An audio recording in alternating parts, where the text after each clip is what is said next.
Halo sahabat, assalamualaikum. Semoga sehat selalu dan senantiasa berbahagia. Terima kasih ya udah subscribe dan menyimak video-video LK21 Revive. Semoga Tuhan Yang Maha Esa selalu memberikan rezeki yang berkah dan berlimpah ruah untuk sahabat semua. Nah, sebelum kita masuk ke alur ceritanya, kita sapa-sapa dulu di para penonton setia LK21 Revive yang selalu setia dan menyimak video-video LK21 Revive. Terima kasih buat Yuda XCC, Ica-Ica dari Kalsel, Ufik Fantastik dari Madura, Nurman Hidayat dari Makassar, Doni Richard dari Poso, Ari Saifullah dari Jakarta, Zara Channel dari Tuban, Leo dari Palembang, Yodi dari Lampung, Keisha dari Kalbar, Siti Rapiah dari Kalsel, Cherry Riders dari Tasikmalaya. Dan buat teman-teman semua yang belum Mimin sapa, nanti di next video ya. Soalnya Mimin nyebutinnya dari urutan yang bawah nih.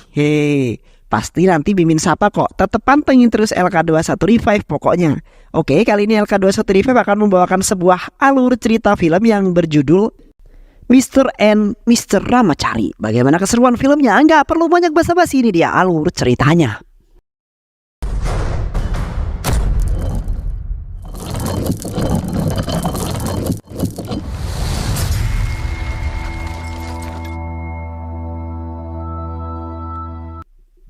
Bocil yang satu ini bernama Ramacari. Sudah nakal sejak dini, baik di sekolah ataupun di rumahnya. Dia selalu mendapatkan omelan oleh guru dan ibunya. Ibunya selalu membanding-bandingkan dirinya dengan Hari, kakaknya yang sangat cerdas. Ramacari kecil menjadikan Wisnu Pardan sebagai seorang idola dalam kehidupannya. Kecintaannya terhadap Wisnu Pardan semakin menjadi-jadi saat ia beranjak dewasa. Ramacari bahkan mengukir tato Wisnu Pardan persis di dadanya.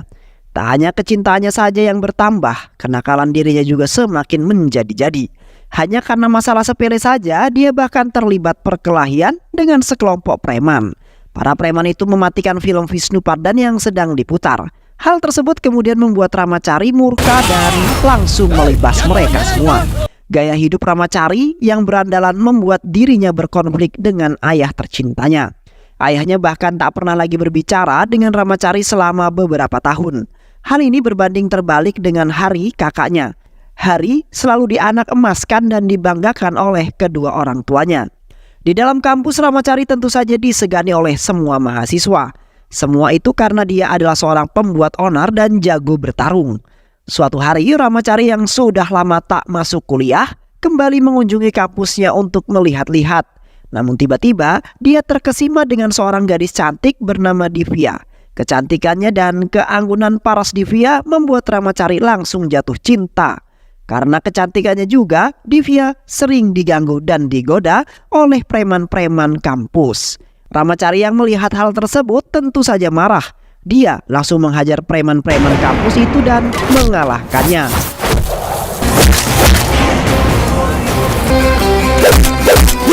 Namun tak lama kemudian, polisi datang dan mengamankan Ramacari ke kantor polisi.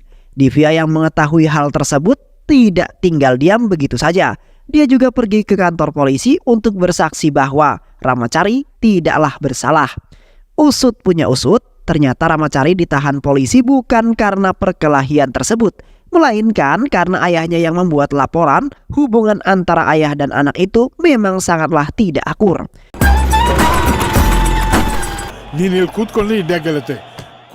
Di sisi lain, usaha Ramacari yang telah melindungi Divya ternyata membuat Divya mulai jatuh cinta dan tumbuh benih-benih cinta yang sangat subur di hatinya Divya. Ramacari tidak mengetahui jika Divya adalah adik sahabatnya sendiri yang bernama Datu. Beberapa hari kemudian, Datu yang mengetahui jika Ramacari mencintai seorang wanita tentu saja tertawa. Dia menghina dan mengolok-olok Ramacari. Dia penasaran siapa sih wanita yang dicintai Ramacari tersebut. Namun, di balik rasa penasarannya tersebut, Datu juga berpesan agar Ramacari tidak berubah gara-gara cinta. Cinta bisa membuat laki-laki menjadi seorang budak wanita. Laki-laki akan menuruti semua kemauan wanita dan akan melakukan apa yang dilarang oleh wanita. Ternyata apa yang dikatakan oleh Datu memang benar. Suatu hari, Divya menghubungi Ramacari. Tapi Ramacari tidak mengangkat teleponnya tersebut karena dia sedang menghadiri acara Wisnu Pardan. Divya yang mengetahui hal itu tentu saja murka. Dia datang menemui Ramacari yang langsung membanting HP-nya.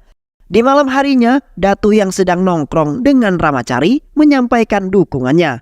"Entah siapapun gadis yang kau cintai itu, tapi aku pasti akan mendukungmu kawan," ujar Datu. Tak hanya sampai di situ, Datu juga meminta Ramacari untuk segera menembak wanita yang dicintainya itu. Datu benar-benar tidak tahu jika gadis yang dicintai Ramacari itu adalah adiknya sendiri. Keesokan harinya, Ramacari kembali datang ke kampus dengan tampilan yang sangat berbeda. Dia langsung menemui Divya dan menyatakan cintanya, tanpa menanyakan terlebih dahulu nama lengkap dan identitas Divya.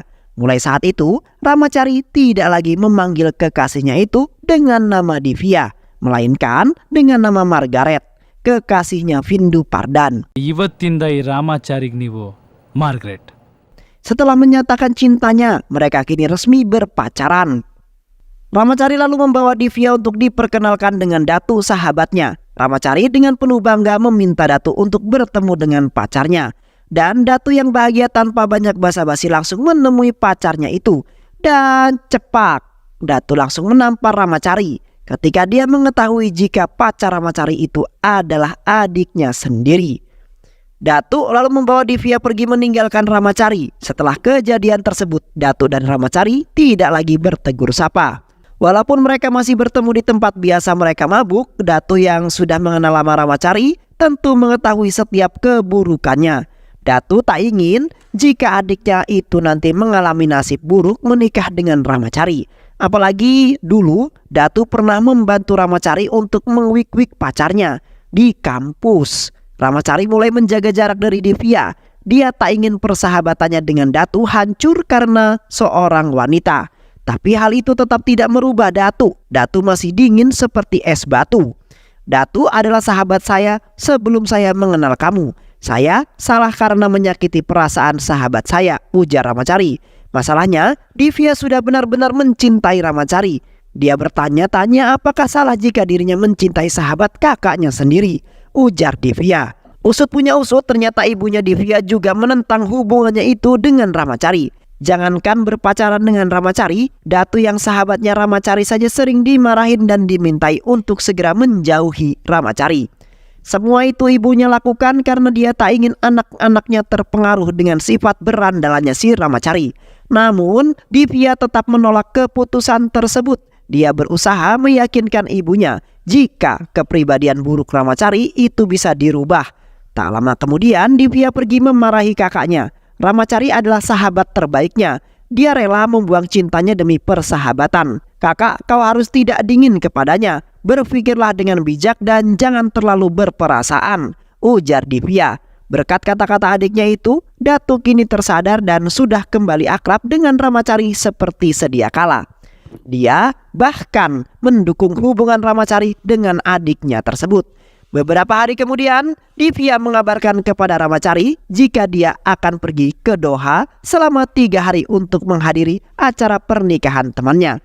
Namun, Ramacari yang sudah terlanjur bucin langsung menyusul Divya saat itu juga. Setelah acara pernikahan selesai, Divya menyampaikan keinginannya pada Ramacari. Jika dia menikah nanti, dia ingin ada burung-burung merak yang menyambutnya. Dia juga ingin agar dirinya nanti berjalan di atas pelangi. Sementara itu, kebahagiaannya tidak hanya dirasakan oleh temannya Divya saja, tapi juga dirasakan oleh ayahnya Ramacari. Ayah Ramacari mengumumkan jika sebentar lagi Hari akan segera menikah dengan anak sahabatnya yaitu Gita. Hari hanya bisa diam dan menuruti permintaan ayahnya tersebut. Dia hanya bisa mengiyakan sambil tertawa. Hal yang berbeda justru dialami oleh Divya. Kedua orang tuanya terus memarahi dan meminta Divya untuk meninggalkan Ramacari. Untuk menyelesaikan masalah itu, Divya ingin berbicara dengan Ramacari, tapi Ramacari malah sibuk dengan tongkrongannya sendiri. Divya tentu saja kesal dengan semua itu. Kekesalannya semakin menjadi-jadi ketika Divya meminta Ramacari untuk mendonorkan darahnya. Namun, dokter mengatakan jika darah Ramacari tidak bisa digunakan karena dia adalah seorang perokok dan juga pemabuk. Setelah mengetahui penjelasan tersebut, Divya juga pada saat itu meminta Ramacari untuk segera berhenti merokok dan menenggak minuman keras. "Kau harusnya berhenti dari semua kelakuan burukmu itu. Kau harusnya mulai memikirkan masa depanmu. Apakah kau memiliki tabungan? Apakah kau memiliki rencana masa depan? Tanya Divya. Ramacari yang tidak suka diatur tentu saja sangat kesal. Dia lalu balik memarahi Divya yang akhirnya membuat mereka cekcok dan hubungan mereka sangat renggang pada saat ini. Sejak kejadian itu, Divya dan Ramacari tidak lagi berbicara selama 1 minggu. Ketika hari ulang tahun Divya tiba, Ramacari sudah menyiapkan kado khusus untuk dirinya. Divya juga sudah menunggu dan berharap kado apa yang akan diberikan oleh Ramacari. Namun, hal yang tak diinginkan tiba-tiba saja terjadi. Ramacari mendapat kabar jika ayahnya dilarikan ke rumah sakit. Mana saat itu, hari kakaknya sedang tidak ada di rumah. Ramacari yang biasanya ribut dengan ayahnya tanpa pikir panjang langsung bergegas pergi ke rumah sakit. Ramacari bahkan tidak tidur untuk menjaga ayahnya tercinta itu. Malangnya semua yang dialami Ramacari tidak diketahui oleh Divya. Divya jadi kecewa dan juga kesal karena mengira bahwa Ramacari tidak peduli dengan ulang tahunnya. Setelah kembali ke rumah, Ramacari ingat tentang ulang tahun Divya. Dia langsung menghubunginya. Namun Divya tak kunjung menjawabnya. Ramacari lalu pergi menemui Divya sambil membawa kadonya. Dia mencegat Divya di tengah jalan. Ramacari lalu menjelaskan apa yang terjadi pada dirinya. Namun Divya malah mengambil kesimpulan sendiri. Dia mengatakan jika Ramacari telah berubah. Ramacari sudah menganggap jika ulang tahun dirinya tidak lagi penting. Dulu kamu menjadikanku sebagai duniamu, namun sekarang kamu hanya memikirkan dirimu sendiri. Saya telah salah menilai kamu, ujar Divya. Kata-kata Divya tersebut membuat Ramacari sangat kesal. Perbedaan prinsip dan juga pendapat semakin memperparah hubungan mereka. Menurut Ramacari, hadirnya pacarnya tidak harus meninggalkan sahabat dan keluarga. Sedangkan menurut Divya, pacar harus selalu didahulukan. Pertengkaran itu terus berlangsung hingga akhirnya diakhiri dengan sebuah tamparan. Bukan Ramacari yang menampar Divya, melainkan ibunya sendiri. Ibunya kesal dengan kelakuan anaknya tersebut. Dia telah berkali-kali meminta Divya untuk menjauhi Ramacari. Tapi Divya tidak kunjung mendengarkannya. Divya lalu dibawa pergi dari sana. Permasalahan Ramacari kini semakin rumit. Hari yang selama ini dibanggakan dan dipuja-puja malah kabur dari rumah. Hal itu Hari lakukan karena dia tidak ingin menikahi Gita. Dan itulah alasan yang kemudian membuat ayah Ramacari dilarikan ke rumah sakit. Di dalam kampus, Ramacari berusaha untuk menyelesaikan masalahnya dengan Divya. Dia terus meminta maaf pada Divya sambil menceritakan jika ayahnya saat itu masuk ke rumah sakit. Sayangnya, Divya tidak mau mengerti. Dia terus meminta Ramacari untuk berubah menjadi lebih baik lagi. Dia juga menyarankan agar Ramacari kuliah sambil bekerja. Sepupu saya akan memberikanmu pekerjaan. Kau bisa bekerja di sana, kata-kata Divya itu tentu membuat Ramacari sangat murka. Dia merasa jika harga dirinya sedang diinjak-injak. Saat itu, saya tidak akan berubah. Saya tetap akan menjadi diri saya sendiri. Semua ini saya lakukan untuk membahagiakan orang lain, ujar Ramacari. Pertikaian yang seharusnya menyelesaikan masalah kemarin justru malah menimbulkan masalah baru. Saking parah pertikaian itu, kata-kata perpisahan pun diucapkan. Saya akan pergi, saya tidak akan menunjukkan wajah saya lagi. Bukannya menahan Divya, Ramacari justru membiarkannya pergi. Pergilah sana, pergi. Kehidupan saya sudah bahagia sebelum kehadiran kamu. Kamu pikir aku akan mati tanpa kehadiranmu, hah? Ucap Ramacari. Putusnya hubungan Divya dengan Ramacari kemudian membuat para preman kampus kembali mengganggu dan melecehkannya. Hal itu benar-benar membuat Ramacari murka. Dia tanpa basa-basi langsung bergerak dan menghajar mereka semua. Kebrutalan Ramacari membuat banyak fasilitas kampus hancur berantakan. Ramacari lalu mengatakan pada mereka semua, tidak ada siapapun yang boleh menggoda Divya. Dia itu cintaku dan hanya akulah yang boleh menggodanya, tegas Ramacari. Di sisi lain, pihak kampus yang sudah muak dengan kelakuan Ramacari lalu memanggil ayahnya untuk datang menghadap. Rektor kampus langsung memarahi Sankar, ayahnya Ramacari, karena tak becus dalam mendidik putranya. Sankar mengakui jika anaknya memang nakal. Dia juga perokok, pemabuk dan juga angkuh. Tapi di balik semua itu, dia tidak pernah mempermalukan saya, ujar Sankar.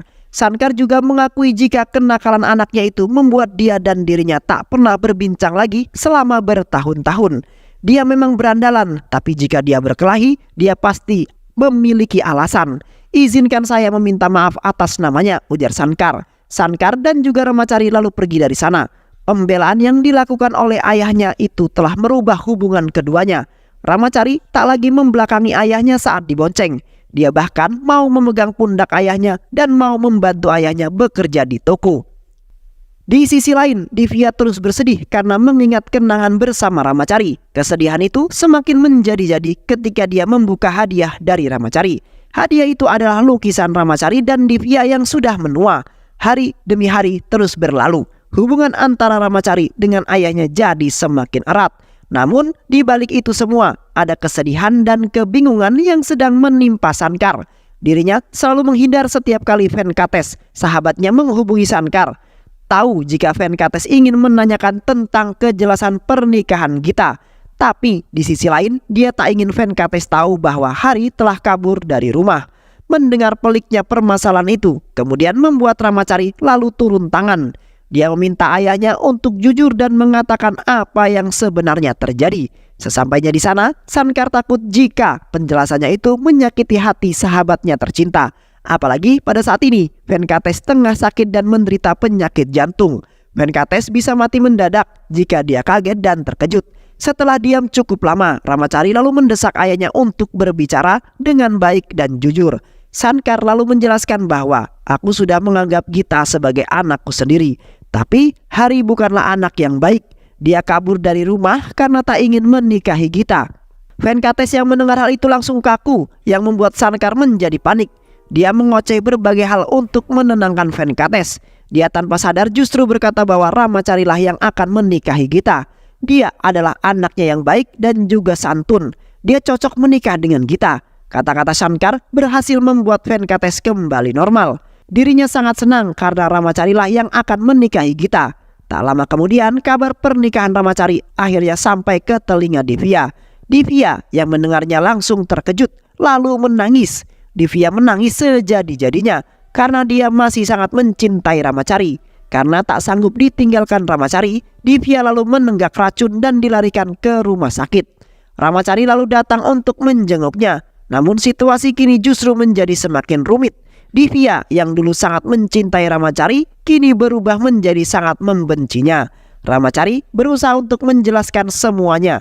Namun Divya tidak mendengarkannya. Dia justru meminta Ramachari untuk segera pergi. Setibanya di rumah, Ramachari semakin dibuat bingung karena pada saat itu tengah diadakan penetapan waktu pernikahan. Ramachari hanya bisa diam dan mengikuti semua yang akan terjadi. Tak lama kemudian Gita mengatakan kepada Ramachari jika dia tak ingin menikah dengan Ramachari. Gita mencintai seorang pria muslim bernama Farhan, tapi dia tak mungkin mengatakannya pada sang ayah. Gita lalu meminta Ramachari untuk melakukan sesuatu agar pernikahan ini bisa dibatalkan. Tapi Ramachari menolak hal itu. Dia tak mungkin menghancurkan kebahagiaan keluarganya pada saat ini. Sehingga mau tidak mau pernikahan harus tetap dilakukan. Sementara itu Divya kini dijodohkan dengan seorang pemuda tampan yang tajir melintir bernama Akash. Divya lalu menetapkan kapan dan tempat di mana mereka akan menikah. Di malam harinya Ramachari yang sedang sedih mengutarakan semua perasaannya. Divya adalah gadis yang sempurna di mata saya. Semua tuntutan dan larangannya itu adalah untuk kebaikan saya. Dia yang memintaku untuk berhenti merokok dan meminum minuman keras. Itu semua demi kesehatanku. Dia yang memintaku untuk bekerja. Itu juga demi masa depanku. Dia mengajariku banyak hal tentang kehidupan. Tapi dia lupa mengajariku bagaimana hidup tanpa dirinya. Pernikahan Ramachari dan pernikahan Divya ternyata ditangani oleh wedding organizer yang sama, yaitu Gouda. Gouda bingung dengan apa yang terjadi. Karena kedua pernikahan itu akan diadakan di tanggal yang sama dan di tempat yang sama, yaitu pada tanggal 18 di Citar Durga. Ketika acara belanja berlangsung, aksi saling sindir menyindir pun terjadi. Divya yang sudah muak lalu pergi dari sana bersama Akash. Namun di tengah jalan, Divya menghina sekelompok preman yang mengambil kain sari seorang wanita. Para preman yang tak terima langsung menghampiri Divya saat itu juga. Untuk menyelesaikan masalah tersebut, Akash lalu meminta maaf kepada mereka. Namun aksi Akash itu malah dinilai pengecut oleh Divya. Bukannya pergi, para preman itu justru semakin menjadi-jadi. Pada saat itulah Ramacari datang dan menunjukkan keberaniannya. Ramacari menghajar semua preman-preman itu dengan sangat mudah. Sankar yang melihat aksinya itu justru merasa bangga karena putranya bertarung demi kebaikan. Akas yang sudah diselamatkan lalu mengundangnya untuk makan malam bersama. ಇಬ್ರು ಒಂದೇ ದಿನ ಮದುವೆ ಆಗ್ತಿದ್ವಿ ರೀ ಯಾರೋ ಮಧ್ಯರಾತ್ರಿ ಫೋನ್ ಮಾಡಿ Momen makan malam itu dimanfaatkan Ramacari untuk menjelaskan apa yang sebenarnya terjadi. Dia berkata bahwa pernikahan itu semata-mata demi menjaga kebahagiaan keluarga. Namun, lagi dan lagi keegoisan Divya membuatnya tak mau mengerti dengan penjelasan Ramacari. Di rumahnya, Divya yang tengah mabuk kepayang lalu menghubungi Ramacari untuk mempermalukannya. Dia terus mengatakan kata-kata hinaan yang menyayat hati Ramacari. Keesokan harinya, hari pernikahan pun tiba. Ramacari membawa Farhan ke acara pernikahannya. Dia meminta maaf kepada ayahnya karena dia tak ingin menikah dengan Gita. Bukannya marah, Sankar justru memaklumi semua yang terjadi. Dia justru berterima kasih karena Ramacari telah menanggung beban berat selama ini. Namun, Sankar tidak berani mengatakan hal itu pada Venkates, yang akhirnya kemudian membuat Ramacari turun tangan menangani masalah ini. Ramacari mulai menjelaskan dengan sangat hati-hati. Dia berkata jika Gita mencintai seorang pria muslim bernama Farhan. Paman, kebahagiaan Gita adalah mutlak. Kamu tidak perlu mendengarkan apa kata orang, tegas Ramacari. Untungnya Venkates tidak kena serangan jantung. Dia mau mendengarkan kata-kata Ramacari. Bahkan dia juga merestui kemudian pernikahan Gita dengan Farhan. Di sisi lain terlihat Datuk yang sedang mewanti-wanti Divya. Dia ingin agar Divya menikah dengan Ramacari. Tapi Divya tetap keras kepala. Divya tidak akan membatalkan pernikahan ini. Dia akan tetap melanjutkannya hingga menjadi seorang suami istri. Mendengar kata-kata itu, Datuk hanya bisa meminta agar Divya tidak menyesal dengan keputusannya tersebut. Mengingat Divya masih sangat mencintai Ramacari. Hal itu dapat dibuktikan dengan Divya yang mengenakan sari pemberian Ramacari. Dia setuju menikahi Gita hanya untuk membuat ayahnya bahagia. Tapi sekarang dia sudah menyelesaikan masalah itu. Dia telah membuat Gita menikah dengan laki-laki yang dia cintai, tegas Datuk. Tapi lagi dan lagi omongan kakaknya itu tidak didengarkan oleh Divya. Ramacari yang sadar jika cintanya ditolak lalu pergi ke tempat patung idolanya, patung Wisnu Pardan yang ada di benteng Cidudurga. Ayah Ramacari, Sankar, sangat sedih dengan penderitaan yang dialami oleh putranya. Ketika Divya berjalan menuju tempat pernikahan, dia sangat terkesima dengan desain acara pernikahan. Desain itu sama persis dengan mimpi pernikahannya yang ia katakan pada Ramacari dulu. Adalah Merak yang menyambutnya dan dia berjalan di atas pelangi. Divya memang akan menikah dengan Akas, tapi dirinya lalu memikirkan Ramacari. Di tengah jalan, langkah Divya tiba-tiba berhenti. Dia berkata jika dia ingin Ramacari. Saya sadar jika semua yang saya lakukan itu salah, Bu, ujar Divya. Akas dan semua orang terkejut dengan kata-kata itu. Divya lalu pergi dari sana tanpa memikirkan Akas dan pernikahannya. Dia terus berkeliling mencari Ramacari hingga akhirnya dia menemukan Ramacari di patung Wisnu Pardan. Mereka lalu berpelukan dan film pun selesai. Baik sahabat, itulah alur cerita dari film Mr. Ramacari. Semoga teman-teman semua terhibur setelah menyimak alur cerita film ini. Terima kasih sudah menyimak video-video LK21 Revive. Semoga sahabat semua terhibur. Sampai bertemu lagi di video-video berikutnya. Wassalamualaikum warahmatullahi wabarakatuh.